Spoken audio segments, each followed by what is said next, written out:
तो भारत इस साल गर्मी का सामना करने वाला एकमात्र देश नहीं है। जानकारी के मुताबिक थाईलैंड और बांग्लादेश में भी तापमान लगातार बढ़ रहा है। चीन का यूत्रान प्रांत में सूखा पड़ रहा है। हीटवेव की वजह से बर्बाद हो जाएगी इकोनॉमी। रिपोर्ट में क्या किया गया है दावा, देखते हैं इस रिपोर्ट को अंदर की बात में। देश में बारिश की वजह से पिछले कुछ दिनों से तापमान में गिरावट दर्ज की गई है। इस बीच मौसम विभाग ने मई में देश के कई हिस्सों में भीषण गर्मी होने की भविष्यवाणी की है, जिसकी वजह से बिजली नेटवर्क को प्रभावित हो सकता है और अर्थव्यवस्था को नुकसान पहुंचा सकता है। मौसम विभाग के मुताबिक पूर्वोत्तर भारत के कुछ हिस्सों में गर्म मौसम देखने को मिलेगा। हीटवेव बिजली के उपयोग जैसे एयर कंडीशनर और पंखे का इस्तेमाल पर स्पाइक्स को ट्रिगर करती है, जिसकी वजह से पावर ग्रिड पर अधिक दबाव पड़ता है और ब्लैकआउट का खतरा बढ़ जाता है। अधिक गर्मी प्रोडक्टिविटी को नुकसान पहुंचाती है। इसके अलावा लोगों के लिए भी घातक हो सकती है।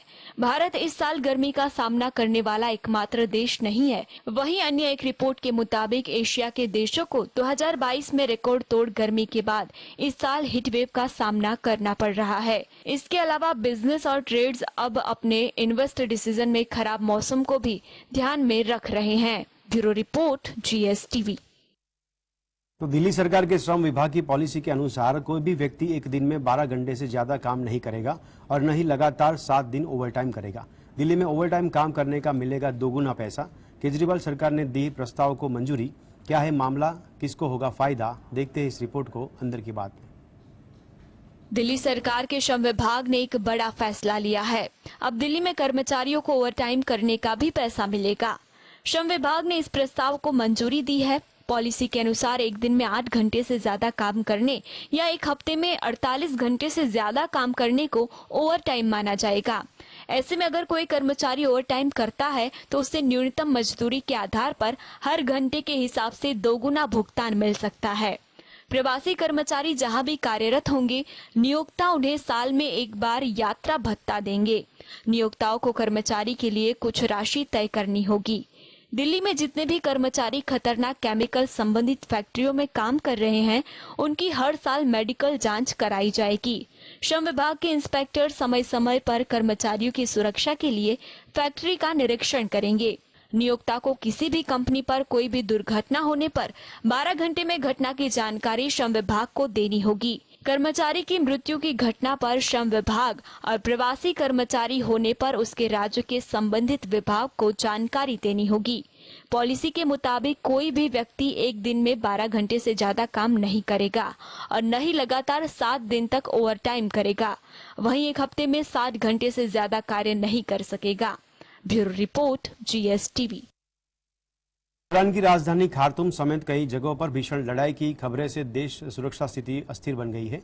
इस बीच जानकारी के मुताबिक लगभग 1600 भारतीय सुरक्षित स्वदेश पहुंच चुके हैं। क्या है स्थिति, देखते हैं इस रिपोर्ट में। भारत सरकार ऑपरेशन कावेरी के तहत सूडान में फंसे भारतीयों को स्वदेश वापस ला रही है। इस बीच भारतीय वायुसेना का एक और विमान 231 भारतीयों को लेकर नई दिल्ली पहुंचा।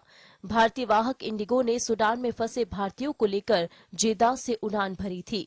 इस बात की जानकारी विदेश राज्य मंत्री वी मुरलीधरन ने ट्वीट करके दी। मुरलीधरन ने ट्वीट किया कि 231 भारतीयों को लेकर विमान नई दिल्ली पहुंच गया है। ऑपरेशन के तहत वायुसेना ने C-130J विमान ने एक छोटी हवाई पट्टी में अंधेरे में विमान को लैंड कराते हुए 121 भारतीयों को बचाया। इससे पहले गुरुवार की रात को 135 भारतीयों को लेकर 7वां विमान IFC-130J जेदा एयरपोर्ट पर पहुंचा। 28 अप्रैल को विदेश राज्य मंत्री वी मुरलीधरन ने बताया कि ऑपरेशन कावेरी के तहत अब तक 2100 भारतीय जेदा पहुंच चुके हैं। सरकार ने करा जो कुछ हम लोग को सही सलामत यहाँ पे लेके, और जो फंसे में यही दुआ करेंगे कि वो सब भी सही सलामत अपने घर वालों से मिले। और शुक्रिया अदा करना चाहेंगे मोदी सरकार का और इंडियन एम्बेसी का, खास करके हमारी इंडियन आर्मी जो हमको वहाँ से बोर सूडान वहाँ लेके आई, सऊदी अरब, और वहाँ से फिर यहाँ हमको लेके आए। सूडान में सेना और अर्धसैनिक समूह के बीच पिछले 15 दिनों से भीषण लड़ाई जारी है, जिसमें कई लोगों की जान जा चुकी है। भारत सरकार की तरफ से सूडान में फंसे लोगों को स्वदेश वापस लाने के लिए सोमवार को 24 अप्रैल को ऑपरेशन कावेरी चलाया गया था।